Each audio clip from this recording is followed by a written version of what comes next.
Hi everyone, welcome back to my channel. So friends, this video is only for the individuals जो लोग बहुत ज़्यादा अभी ऐसे हैं कि हमें नॉट सेट 6 के लिए प्रिपेयर करना है, मुझे नॉट सेट 6 में तो एग्जाम क्लियर करना ही करना है। तो देखिए, अगर आपने बहुत ज़्यादा स्ट्रॉन्ग डिटर्मिनेशन बना रखा है, एग्जाम क्लियर करना है, तो उसके लिए आपको एफर्ट्स भी लेने होंगे। तो एफर्ट्स अगर हमारे एक सही डायरेक्शन में हो, तभी हमें एक फ्रूटफुल रिजल्ट मिलता है। बट समटाइम्स ऐसा होता है कि हम लोग कुछ मिस्टेक्स कमिट कर देते हैं। मेहनत तो हम फुल करते हैं, लेकिन साथ-साथ में कोई छोटी-छोटी ऐसी गलतियाँ रह जाती हैं, जिसकी वजह से हमारा जो है सिलेक्शन वो रह जाता है।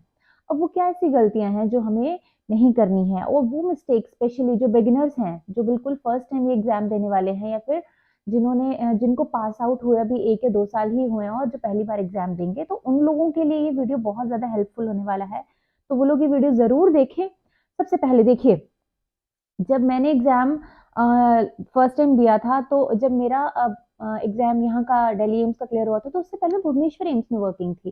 तो मैंने उस टाइम पे एक एग्ज़ाम दिया था जो दिल्ली एम्स का था 2017 17 या 18, हाँ 18 का एग्ज़ाम था। तो that time what I did, I was very motivated कि मुझे एग्ज़ाम देना ही देना है। मैंने एग्ज़ाम फॉर्म फिल किया, एग्ज़ाम की पेमेंट भी की, रोल नंबर भी दिया, पर मैंने बुक लेके बैठ जाना, पर बुक सामने खुली रहती थी, मैं पढ़ती ही नहीं थी। आई वाज़ लाइक, मैं इधर-उधर देखना, मेरा मतलब I was lost in my thoughts. मैं अपने ही मतलब दिमाग में कहीं न कहीं घूमती रहती थी, तो मेरा कोई भी कंसंट्रेशन स्टडी की तरफ नहीं था। तो मैं वो एग्ज़ाम क्वालीफाई नहीं कर पाई। तो देखिए, एग्ज़ाम आपने फॉर्म फिल कर दिया है, या फिर एग्ज़ाम का आपका एडमिट कार्ड आ गया है, इसी से ही आप एग्ज़ाम क्वालीफाई नहीं कर पाएँगे कि हाँ, भई मैंने तो फॉर्म फिल किया है, तो इसका मतलब दुनिया में बहुत सारे बच्चे ऐसे हैं जो बहुत सारे एग्ज़ाम्स होते हैं, बहुत सारे बच्चे एग्ज़ाम फॉर्म फिल करते हैं। बहुत सारे बच्चे उनमें से बहुत सारों का एग्ज़ाम जो फॉर्म है वो उसमें गलतियाँ निकलती हैं, और काफ़ी सारों के तो रोल नंबर नहीं आते हैं।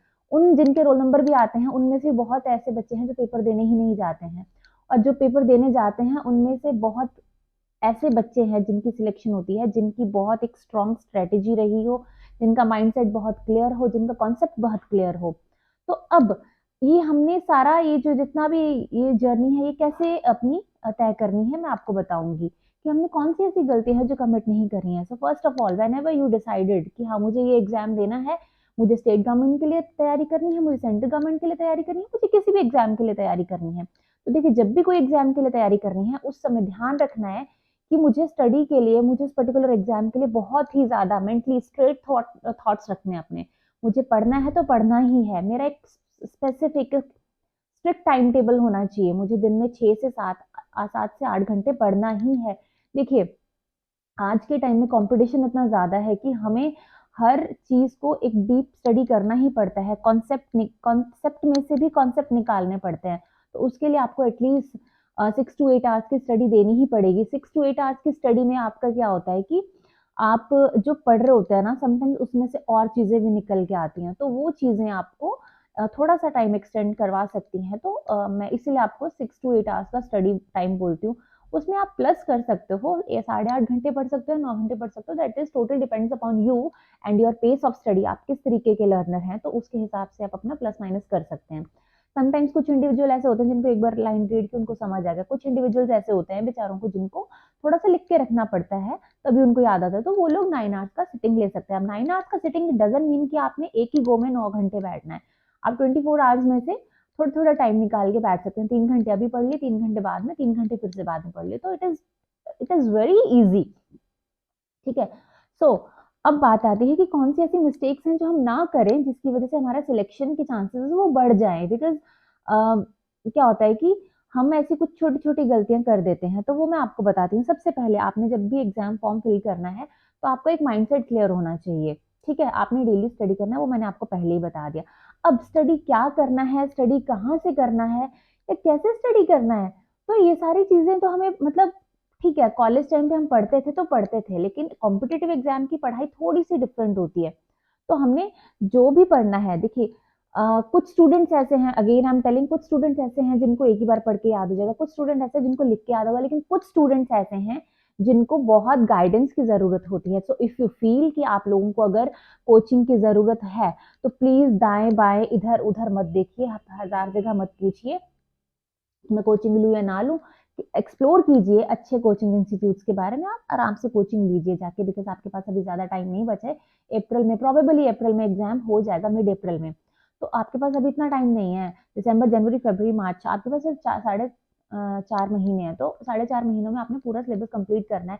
तो बेटर है कि अगर आपको फील होता है कि that yes I need a coaching, तो आप इमीडिएटली जाके अपना कोचिंग में एडमिशन लीजिए, बिकॉज अगर आपके लास्ट के 2 महीने में कोचिंग लेंगे तो वो आपको सिर्फ पैसा डुबाने वाली बात है, इससे ज़्यादा फायदा कुछ नहीं होगा, आपका नुकसान ही होगा। तो बेटर है अभी ऑप्ट कर लीजिए अगर आपको फील होता है कि हाँ मुझे कोचिंग की ज़रूरत है।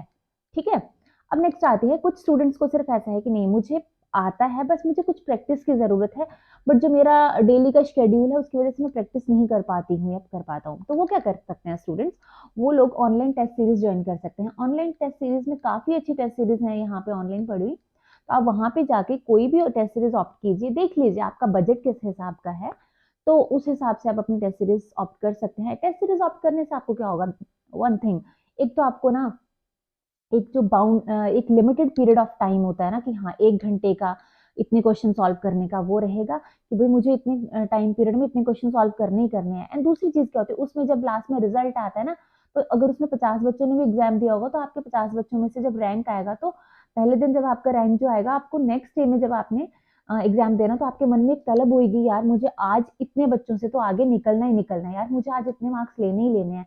या मेरे पिछले पेपर में जो मैंने पिछले दिन टेस्ट सीरीज अटेम्प्ट की है, उसमें मैंने इतने नेगेटिव क्वेश्चंस किए हैं, तो उससे तो मुझे कम ही नेगेटिव अटेम्प्ट करने हैं। तो ये चीज़ें आप सेल्फ इम्प्रूवमेंट करेंगे और आपकी खुद से ही लड़ाई होगी। ठीक है, आप खुद से फाइट करेंगे तभी आप इम्प्रूव कर सकते हैं, वरना घर में बैठे बैठे पूरी दुनिया से फाइट करने का कोई भी आपके पास बहुत कोई मतलब हमारे पास कोई ब्रह्मास्त्र नहीं है। तो यही एक तरीका है कि आप टेस्ट सीरीज ज्वाइन कीजिए, डेली टेस्ट दीजिए, because most of the test series जो है वो आपको डेली बेसिस पे या फिर एक दिन छोड़ के आपको टेस्ट आपका कंडक्ट करवाती ही करवाती हैं। देख लीजिए आपने सब्जेक्ट वाइज वाले में ऑप्ट करना है या फिर मिक्स वाले में करना है। ओके, सो इसके बाद बारी आती है कि हम पढ़ें क्या। देखिए, पढ़ना क्या है, मेक श्योर जो भी आप स्टडी कर रहे हैं वो ऑथेंटिक सोर्सेज से स्टडी करें। ऑथेंटिक सोर्स का मतलब ये होता है कि मतलब कोई भी बुक नहीं उठा लेनी है कि हाँ भाई ये बुक मुझे अच्छी लग रही है और इसकी कॉस्ट भी कम है, तो मैं ये वाली बुक पढ़ लेती हूँ।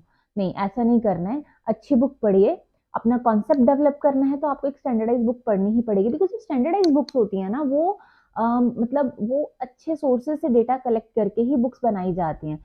तो बेटर है कि आप एक अच्छी बुक पढ़िए। से एन एग्जाम्पल, जैसे अभी नॉर्सेट का जो पैटर्न चल रहा है वो है प्रीलिमिनरी एग्जाम होगा फिर मेंस होगा। देखिए, मेंस में आप लोगों को पता है सिनेरियो बेस्ड क्वेश्चंस आएंगे, एंड प्रीलिमिनरी में बहुत simple simple one line, maximum one line questions आएंगे। तो most of the students are able to attempt the one line questions.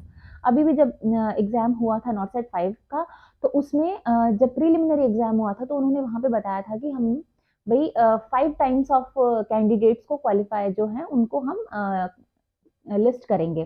तो देखिए, जब 5 मतलब सीट से 5 गुना ज्यादा बच्चे क्वालिफाई कर रहे हैं, तो इसका मतलब जो प्रीलिमिनरी का एग्जाम है वो इजी है, it is not that much tough. Preliminary का एग्जाम तो इजी ही आएगा। आपने प्रिपरेशन करनी है मेंस के लिए, मेन एग्जाम के लिए। देखिए, आप मेंस के लिए जब पढ़ेंगे, कॉन्सेप्ट आपका तभी डेवलप हो रहा है, तभी हो जाएगा, या फिर जो पहले से पढ़ा हुआ है वो भी आपके दिमाग में ही है। आपको सिर्फ फर्क क्या है कि जब आप मेंस की प्रिपरेशन कर रहे हैं, तो जो क्वेश्चंस का जो एक फ्रेमिंग है, क्वेश्चंस का जो एक प्रेजेंटेशन है, आपको उसके लिए खुद को प्रिपेयर करना है।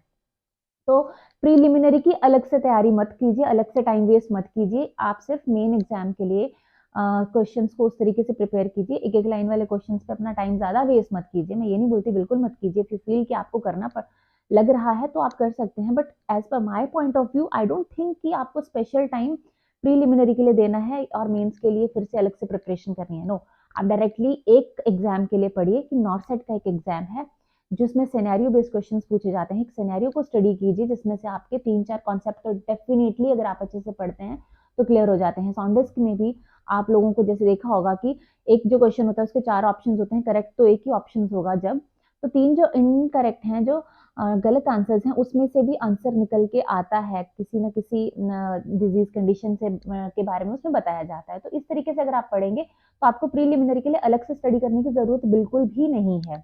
अब नेक्स्ट बारी आती है कि हम जब स्टडी करते हैं तो हमारा जो एक माइंड है वो डिस्ट्रैक्टेड है। हमें कॉम्पिटिटिव एग्जाम में पढ़ने के लिए जो मतलब एक स्ट्रेटजी फॉलो करनी है, वो हमें पहले से नहीं आती है। वो हम स्कूल और कॉलेजेस में हमें वो चीज़ें नहीं सिखाई जाती। कॉलेज में तो हमें एक लिमिटेड सिलेबस रहता है ना, कि हाँ भाई आज मेडिकल सर्जिकल का एग्जाम है, 2 छुट्टियाँ हैं, उतने में हमने इतना पढ़ना है। अगर 11 यूनिट्स हैं, डिवाइड कर लो, 7 आज कर ली और 4 आज कर ली, तो डिवाइड हो जाता है इज़िली। लेकिन नहीं, इसमें आपने ऐसा नहीं करना है। इसमें आप लोगों ने जब पढ़ना है तो आपने कैसे पढ़ना है, स्ट्रेटेजी अपने सब्जेक्ट्स को स्टडी करनी कैसे बनानी है, मेक श्योर कि आप एक सीक्वेंस फॉलो करें, सीक्वेंस में पढ़िए सारे सब्जेक्ट्स को।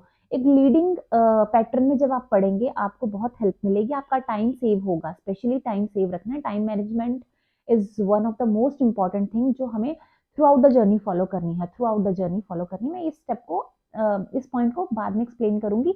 हाँ, तो सब्जेक्ट का सीक्वेंस मैं बता रही थी। सबसे पहले देखिए, आपका एनाटॉमी एंड फंडामेंटल क्लियर होना चाहिए। एनाटॉमी अगर आपकी क्लियर है तो आपके मेडिकल सर्जिकल जितने भी बाकी सब्जेक्ट्स हैं, गायनी के सब्जेक्ट्स हो गए, ऑब्स एंड गायनी हो गया या फिर पीडियाट्रिक्स हो गया, आपके काफी सब्जेक्ट्स हैं जो एनाटॉमी से क्लियर हो जाते हैं। तो मेक श्योर आप अपनी एनाटॉमी 3-4 दिन में फटाफट एक बार पढ़ के खत्म कर दीजिए। आपने वैसे भी फर्स्ट ईयर में तो पढ़ ही रखी है एनाटॉमी। दूसरी चीज आती है आपका fundamentals of nursing. Fundamentals of nursing is very important, बहुत ज्यादा इंपॉर्टेंट सब्जेक्ट है। इसको मिस नहीं करना है, इसको हल्के में नहीं लेना है, क्योंकि अगर आप फंडामेंटल्स को हल्के में लेंगे तो आपकी नैया डूबी ही डूबी है। आपको कोई भी ये अपना नॉर्सेट का एग्जाम क्लियर नहीं करवा सकता है। तो आपने फंडामेंटल्स को बहुत अच्छे से स्टडी करना है, ठीक है।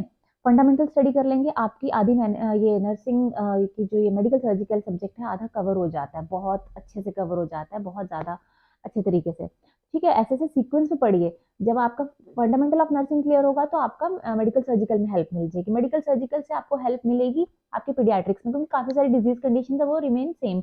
कुछ पीडियाट्रिक्स की बच्चों की डिजीज कंडीशन है वो थोड़ी सी डिफरेंट होंगी, या फिर उनके सिम्टम्स हल्के फुल्के पैटर्न है जो बच्चों का वो डिफरेंट होगा, और ट्रीटमेंट का जो पैटर्न है हल्का सा डिफरेंट होगा, बस वो आपने अलग से स्टडी करना है। अदरवाइज सब कुछ सेम रहेगा, तो इतना टाइम वेस्ट करने की जरूरत नहीं है अलग से। तो इस तरीके से जब आप स्टडी करेंगे सब्जेक्ट्स को सीक्वेंस वाइज, तो आपको बहुत अच्छा रिजल्ट मिलेगा in terms of saving the time, ठीक है। अब मैं बात कर रही थी टाइम मैनेजमेंट की। आप अभी अभी कॉलेज से निकले हैं या फिर आपने अभी 1 साल ही कॉलेज से पास आउट हुए हो, तो हमें टाइम मैनेजमेंट की बहुत ज़्यादा प्रॉब्लम आती है, because most of the students are asking ma'am time कैसे मैनेज करें, मैम हमें टाइम टेबल मतलब समझ नहीं आता, हम कैसे अपना टाइम मैनेज करें। सी, आपने टाइम कैसे मैनेज करना है या फिर ये कैसे करना है, आप अपने हिसाब से टाइम टेबल बनाइए कि मुझे इतने आवर्स में स्टडी करना ही करना है। आप एक कोशिश कीजिए, अगर आप ये वाली कोशिश, सबसे पहले टाइम मैनेजमेंट का आता है, सबसे स्टार्टिंग में ही सब्जेक्ट्स को इस हिसाब से डिवाइड कीजिए कि 1 मंथ का मानो अगर आप लेके चल रहे हैं कि मुझे 1 मंथ में सारे सब्जेक्ट्स एक बार क्विक रिव्यू तो देना ही देना है, तो आप उनको 1 मंथ में ही कोशिश कीजिए फिनिश करने की। 30 डेज में अगर आप फिनिश करने की कोशिश करते हैं, और 30 डेज का भी अगर आपने खुद को टाइम दे रखा है तो कोशिश कीजिए 28 दिन में फिनिश करने की। तो वो एक टाइम मैनेजमेंट का अच्छा तरीका है। अगर आपने ये सोचा है कि मुझे दिन में 8 घंटे पढ़ना है, अगर आप 8 घंटे को 8.5 घंटे या 9 घंटे बना लेंगे तो आप पे कोई बहुत ज़्यादा प्रॉब्लम नहीं आएगी। बट हाँ, at the end of the month आपको एक टाइम और बच जाएगा, 2 या 3 दिन का और गैप मिल जाएगा आपको रिव्यू करने के लिए। तो ये टाइम आपको मैनेज करना है। इसके अलावा आपने और टाइम मैनेजमेंट अपनी कहाँ पे इम्प्रूव करनी है, जब भी आपने क्वेश्चन अटेम्प्ट करने हैं, आपको जैसे 3 घंटे का टाइम होता था 200 क्वेश्चन के लिए, अभी आपको 1.5 घंटे का टाइम मिलता है 100 क्वेश्चन के लिए। तो कोशिश कीजिए लास्ट के आधा घंटा या फिर 20 मिनट, कम से कम 15 से 20 मिनट आपके पास बचें, ताकि आप अपने क्वेश्चंस को फिर से एक बार क्विकली रिव्यू कर सकें। ये कब होगा, जब आप क्वेश्चंस को प्रैक्टिस करेंगे। क्वेश्चंस को प्रैक्टिस करने का मतलब ये नहीं है कि रट्टा लगाना है, क्वेश्चंस को प्रैक्टिस करने का मतलब ये है कि उस स्टेटमेंट को एक बार रीड करके उसको कितनी जल्दी आप समझते हैं अपने दिमाग में, कितनी जल्दी उस चीज को फ्रेम करते हैं कि पूछा क्या गया है हमसे। तो वो चीज आपने प्रैक्टिस करनी है। अगर आप ये चीज प्रैक्टिस कर लेंगे आपकी टाइम मैनेजमेंट बेस्ट हो जाएगी, बहुत सही टाइम मैनेजमेंट आप कर पाओगे, ठीक है। अब अब ये चीज आपको कब हेल्पफुल होगी, जब आप एग्जाम में बैठे होंगे, वहां पे आप लोगों के लिए चीज बहुत ज्यादा बेनिफिशियल है।